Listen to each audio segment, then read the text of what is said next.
Our News is brought to you by Alive.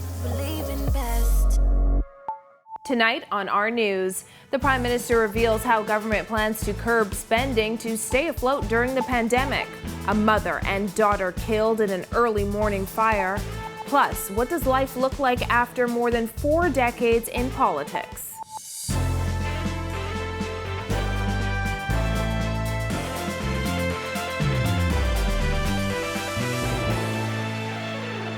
Welcome to Our News, and thanks for joining us. I'm Christina Dragovich. Topping news tonight, Prime Minister Dr. Hubert Minnis shedding more light on which projects will be placed on hold as his administration seeks to cut capital spending. The PM also revealing it will cost nearly $100 million to fully restore electricity to Abaco, more than a year after it was obliterated by Hurricane Dorian. Jasmine Brown reports. The Prime Minister was frank in his comments as he revealed the government's decision to implement across-the-board capital spending cuts, which will have a direct impact on some Family Island projects.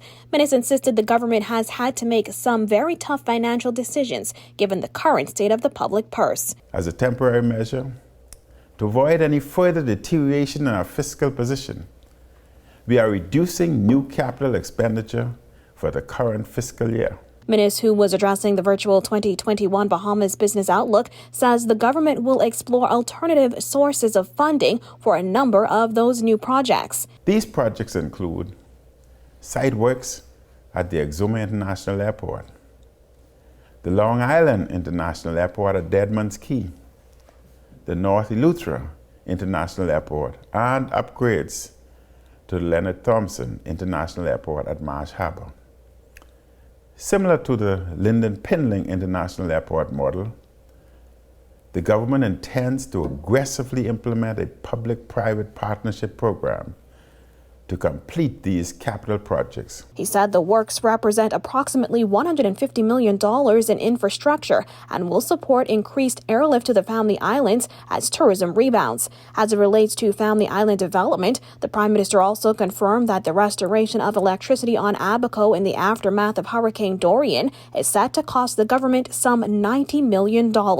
So far, he said the government has invested just under 1/3 of that. $27 million has been spent to restore power in Abaco. When completed, the total cost to restore the electricity infrastructure will be approximately $90 million. As it relates to restoration efforts on Grand Bahama and Abaco in general, Minnis said it will require one of the most ambitious and dynamic public-private partnership initiatives in Bahamian history. Reporting for Our News, I'm Jasmine Brown. Well, a mother and daughter died in an early morning house fire that left a man and boy hospitalized with burns and respiratory challenges. The Public Hospitals Authority says one of the victims is renal technician Justine Clark Kerr, adding her husband is in the intensive care unit of PMH. Jared Higgs has the details. Where did this fire start? Do you guys know? The charred and blackened inside of this William Drive home is a reminder of the deadly event that unfolded hours earlier. Police say it was around 1 a.m. on Thursday when firefighters were summoned to the residence off Cowpen Road. The Fire Delta unit were dispatched, and on their arrival, they met a single-story structure engulfed in flames. After putting the fire out, firefighters forced their way into the home. A woman was found unresponsive and pronounced dead on the scene. 3 other people, a man, a woman, and a boy, were rescued and taken to hospital. However, the woman died as well. ASP Audley Peters says the women who died were mother and daughter. From all indication, it appears to be smoke inhalation. Inside the home, family photos and just about everything else are covered in soot. A northeastern bedroom of the house, the suspected source of the fire, completely burnt. Peters described the injury sustained by the other victims. The adult male has burnt injuries on his arms, and the juvenile male, his condition is not known at this time. On Thursday morning, family members and neighbors gathered outside the home as police were on the inside investigating. 63-year-old Sim Mackey is a cousin of the man who was hospitalized. He's an older guy. Yeah, well, he's still vibrant, but he's in hospital. Right, he's in hospital. He says another family member was also a recent victim of a fire. He came over from Grand Bahama to help secure the home. It's just amazing that things happen, I don't know. Do you feel for the victims? Very much. Police aren't sure how the fire started, but Peter says they're urging people to be careful. Exercise care when going to bed at night, ensuring not to leave any candles lit or any other instrument that may cause fire. For instance, their cell phones or whatever other instruments that are connected to electricity. Reporting for Our News, I'm Jared Higgs. And passengers on a small aircraft got quite a scare today when the Piper Aztec's landing gear malfunctioned. This video shows the aircraft's attempt to land on an airstrip before coming to a stop on the grass. According to Chief Accident Investigator Delvin Major, the pilot realized something was wrong after he had already taken off from Lynden Pinling International Airport, but he quickly sprang into action. Well, the aircraft departed Nassau en route to Long Island, but after departure, the pilot stated he noticed his gear was not retracting properly. So we tried to recycle it to make it go down and come back up, but after it wouldn't, he decided to return to Nassau. And apparently the gears still would not come down, so he landed on the one gear that did come out and lock fully. He landed on that. The 4 passengers and pilot were not injured, and there were no delays at the airport as the crash landing happened on an airstrip not in use. In other news, after reopening for just a few weeks, Hotel Riu on Paradise Island will again place nearly all of its employees on furlough. Labor Director John Pinder says he fears this is becoming a trend. Bethany McDermott reports. Up to 90% of employees at the Hotel Rio Palace Paradise Island are set to be furloughed again this Sunday, according to Labor Director John Pinder, who said the resort has assured him no one will be terminated. So we have spoken with management at Rio, and they've indicated that they're not laying anybody off, so to speak. They're just not terminating anybody. They're putting them in a further layoff position as relates to them waiting for bookings, and simultaneously, they're trying to upgrade the hotel to accommodate the new protocols. This isn't the first time Rio employees were placed on furlough. Back in July 2020, the hotel announced it would temporarily close its doors, resulting in staff being out of work for months. As the news broke today, many speculated that the Center for Disease Control and Prevention's announcement that everyone entering the U.S. would need a negative COVID-19 test was the reason. That was not specifically mentioned, but we certainly know that's a concern for all the hotel properties right now. The Rio Resort joins a growing number of resorts across the Bahamas that's either again placed employees on furlough or has made them redundant. The labor director says he fears this is becoming a trend. As long as there's no ships in the port and there's no lift coming to the Bahamas to the tune of being able to put heads in beds, I know it's going to be a problem. Last week, Club Med terminated all 190 of its employees. The week before that, the Ocean Club made 50 employees redundant. A few days later, Atlantis furloughed several food and beverage workers. The labor director says the hotel has indicated that anyone interested in applying for severance packages can do so. However, he said officials are hoping to reopen in March. To say that they do expect some bookings for them to continue in March. So during that period, they will keep some of the staffers on to help them to fashion and be in compliance with the new protocols. Reporting for Our News, I'm Bethany McDermott. Well, the implementation of a sovereign wealth fund will be fast-tracked, according to Prime Minister Dr. Hubert Minnis, who spoke during today's virtual Bahamas Business Outlook 2021. I am happy to advise that we intend to accelerate the implementation of a sovereign wealth fund, another recommendation of the Economic Recovery Committee. The government has already executed a legal review of the Sovereign Wealth Fund Act 2016 with a view to enhancing the provisions of the legislation. The issue has been a hot topic in recent months as exploratory oil drilling in Bahamian waters began last month. Dr. Minnis says countries typically look to a form of sovereign wealth fund to manage and invest excess cash from royalties and budgetary surpluses. While the Bahamas is not yet at that point in our development, we appreciate that we have valuable land and other natural resource assets. Minnis added his administration recognizes that the country needs an independent, nonpartisan, transparent, accountable entity to manage valuable land and natural assets for the benefit of the Bahamian people. He says such an entity would help to reduce corruption by public officials. And it's a cool evening outside the Our News studios tonight. Greg Thompson is in the Weather Center with the details. Greg? Thanks, Christina. I'm meteorologist Greg Thompson with your first look at weather. Cool evening outside our studios, temperatures in the low 70s. We have a frontal boundary that moves through the area. It's now parked across the central Bahamas. We have partly to mostly cloudy skies. The winds are out of the southeast at 5 knots. Feels like temperature 73 degrees Fahrenheit. Satellite view, as I mentioned, frontal boundary pushing into the northwest Bahamas, now moving into central Bahamas. Lots of moisture associated with that still across our area. We will continue to see some cloudy conditions, but conditions will improve tomorrow. That's your first look at weather. Your extended forecast is still to come. Still to come, why the PLP chairman labeled the PM's New Year's address a campaign speech. And later, former Prime Minister Perry Christie talks election night and Baha Mar. Stay with us. Welcome to our news and thanks for joining us. Topping news tonight. COVID-19 remains a serious threat. Coronavirus COVID-19 has disrupted our economy, tourism industry, educational system, and put our healthcare facilities and professionals on high alert. Are you prepared? Do you have all the facts? Stay tuned to this network for the very latest news and information on this global pandemic.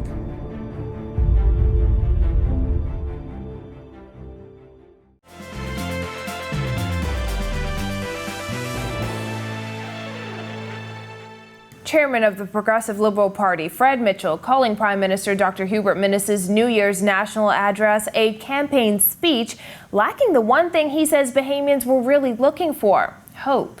Giorgio Bain reports.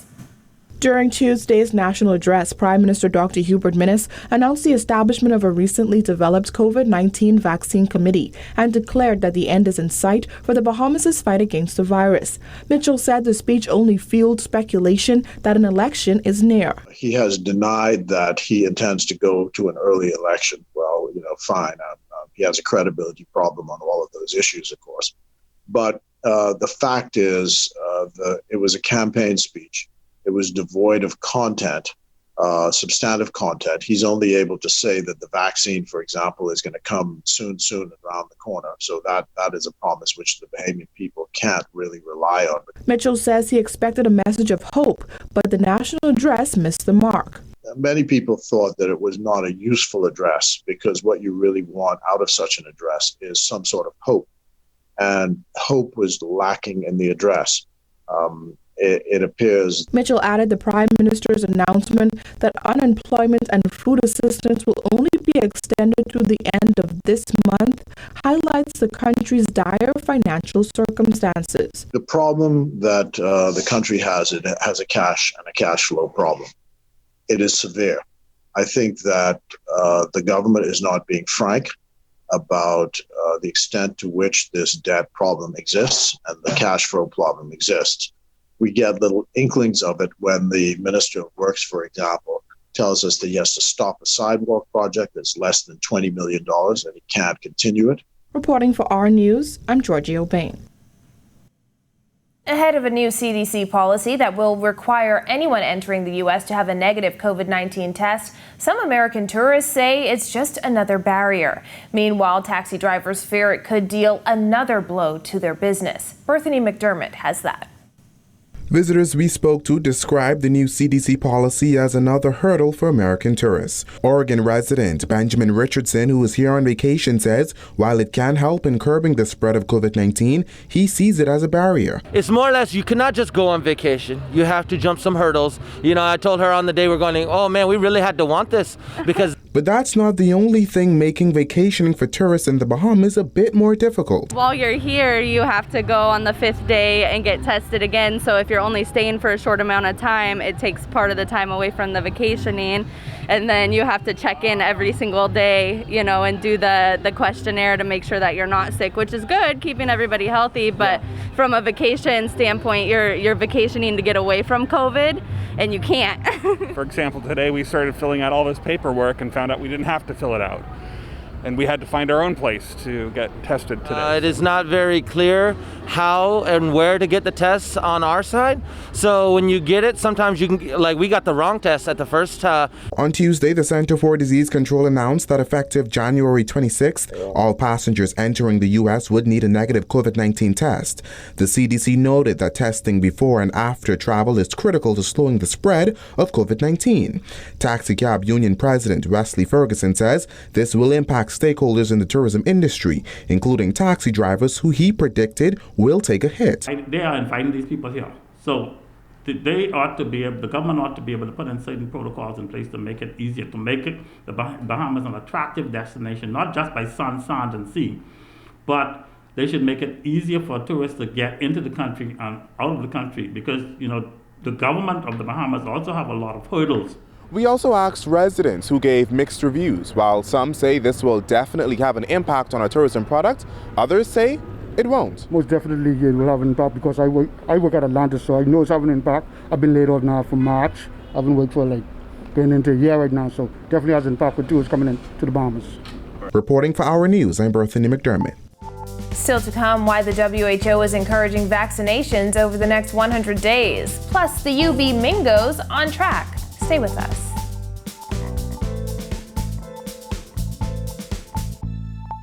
Welcome to our news, and thanks for joining us. Topping news tonight. COVID-19 remains a serious threat. Coronavirus COVID-19 has disrupted our economy, tourism industry, educational system, and put our healthcare facilities and professionals on high alert. Are you prepared? Do you have all the facts? Stay tuned to this network for the very latest news and information on this global pandemic.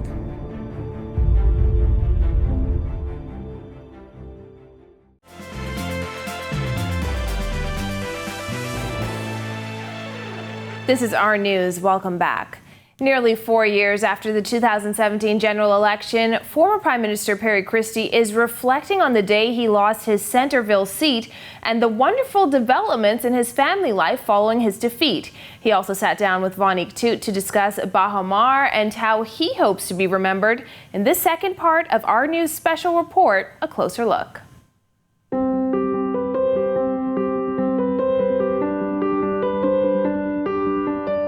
The night is May 10th, 2017. Prime Minister and Member of Parliament for Centerville Perry Christie sees the seat he held since 1977 slipping away. At the end of the count, Christie is down by 4 votes. He told me the moment called for a quick decision. As to whether or not you go to an election court and whether or not there were grounds to contest it, because the margin of victory or defeat, as one would put it, was 4 votes.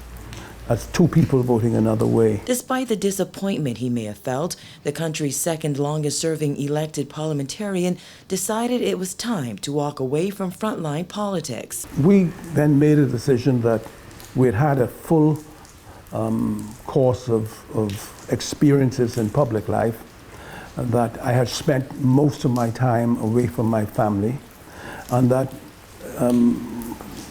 if one wanted to look at it from the point of view of faith, then this was an intervention in my life that was pregnant with meaning, where not only was I not going to be a leader of a political organization, but I was also not going to be a member of Parliament. Christie called it an abrupt change into retirement, but an enriching experience that reconnected him with the family he had spent most of his political career away from. Really, all they had done was given of themselves and me, and to receive undue criticism and sometimes vicious criticisms, and as a result of my being in public life.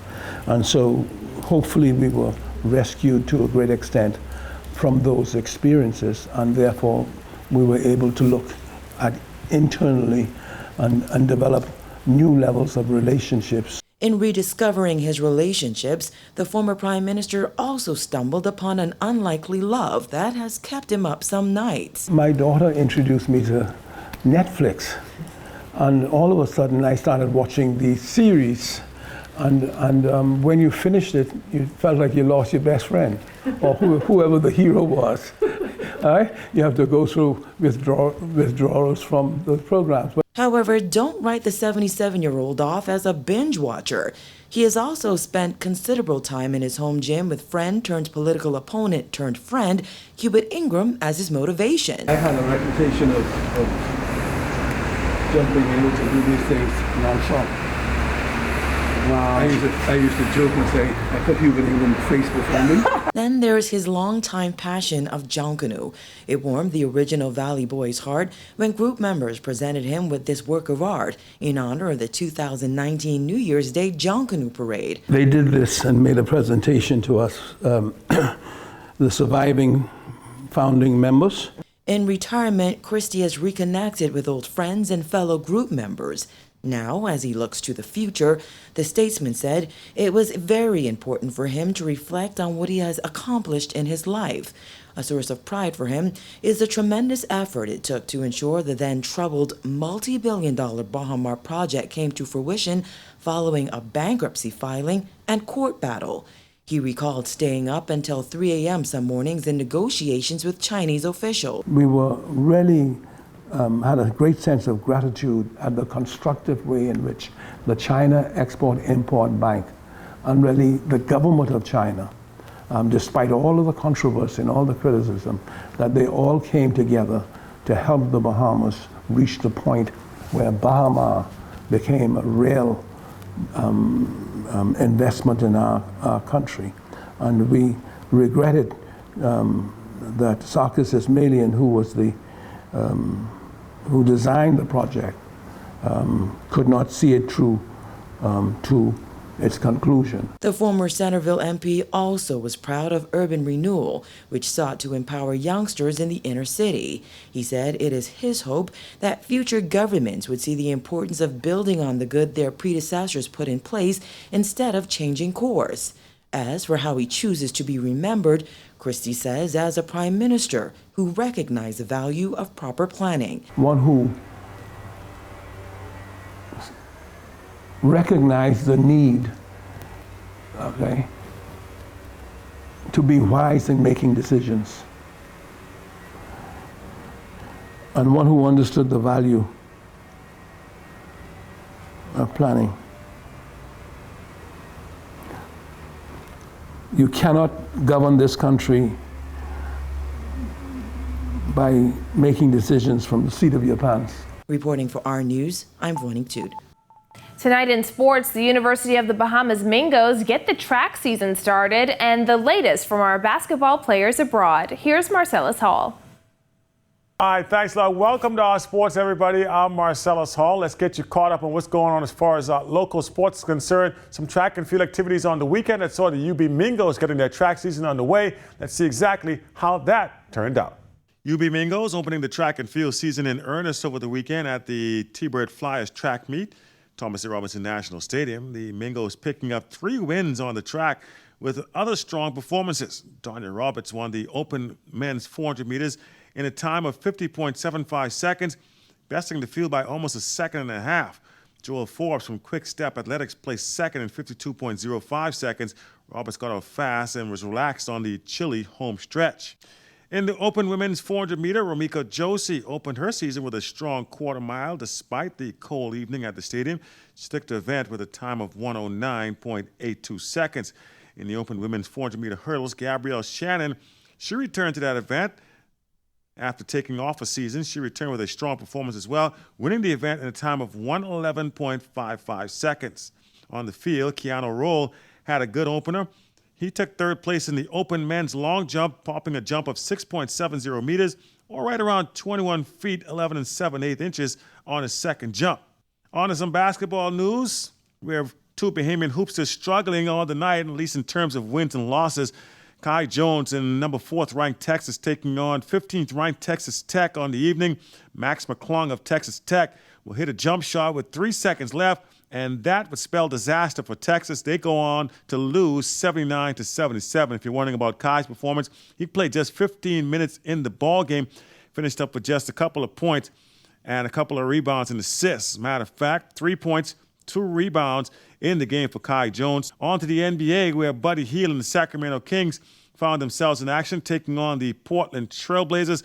Boy, I tell you what, good night shooting for Buddy, but it would come in a losing cause. They go down 132 to 126. You're asking about Buddy.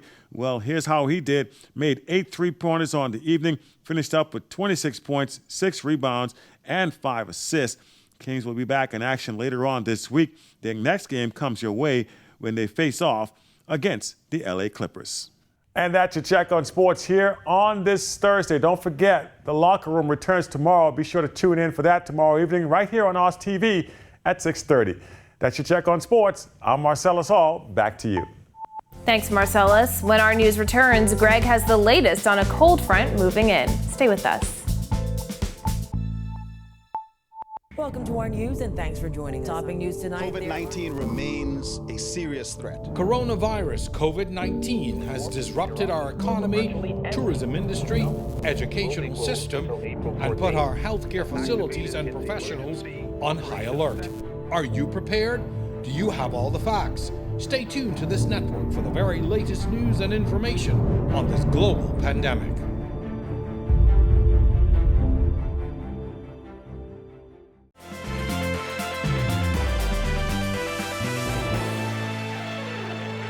Welcome back to Our News. There may be more rain ahead. Here's Greg back in the weather studio. Thanks again, Christina. In our second look at weather, we take a look at our satellite view around the region. Frontal boundary pushing into the northwest Bahamas early today, but some showers and some cloudiness associated with that. We expect that frontal boundary to continue to push into the central Bahamas tonight. Eventually getting to the southeast Bahamas, some cloudiness will continue across the area, but some slight cooling across the northwest Bahamas. We do expect another system by Saturday. That's a storm system across the central United States. That one will usher in a very nice change in the temperature come this weekend. Your boating forecast for the northwest and central Bahamas tonight through tomorrow. Light and variable tonight, swinging out of the south to southwest 10 to 15 knots tomorrow. Seas running 2 to 4 feet over the ocean. In the southeast Bahamas, we expect those winds to be southeast to south 10 to 15 knots. Seas 2 to 4 feet over the ocean. Your high tide will be at 8:51 tonight. Here's a look now at your national forecast.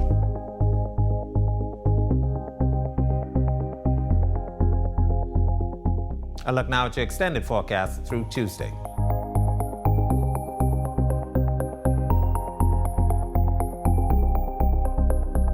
That's a look at our weather. Have a safe Thursday evening, everybody. Back to you, Christina. Well, as countries around the world move forward to vaccinate their populations against the COVID-19 virus, head of the World Health Organization, Dr. Tedros, says the more the virus spreads, the higher the chance of new changes to the virus. What's most critical is that we sequence the virus effectively so we know how it's changing and how to respond. For example, while diagnostics and vaccines still seem to be effective against the current virus, we may need to tweak them in the future. Dr. Tedros this week delivering remarks at a media briefing on COVID-19, noting that 1 year ago, the first death from the virus was reported. Since then, there have been nearly 2 million deaths worldwide. The WHO says over the next 100 days, it is pushing for a collective commitment that will see the vaccination of healthcare workers and high-risk populations around the world. Well, that does it for Our News tonight. Thank you for joining us. On behalf of the entire team, I'm Christina Dragovich. We'll see you right back here tomorrow night. Have a beautiful evening, Bahamas.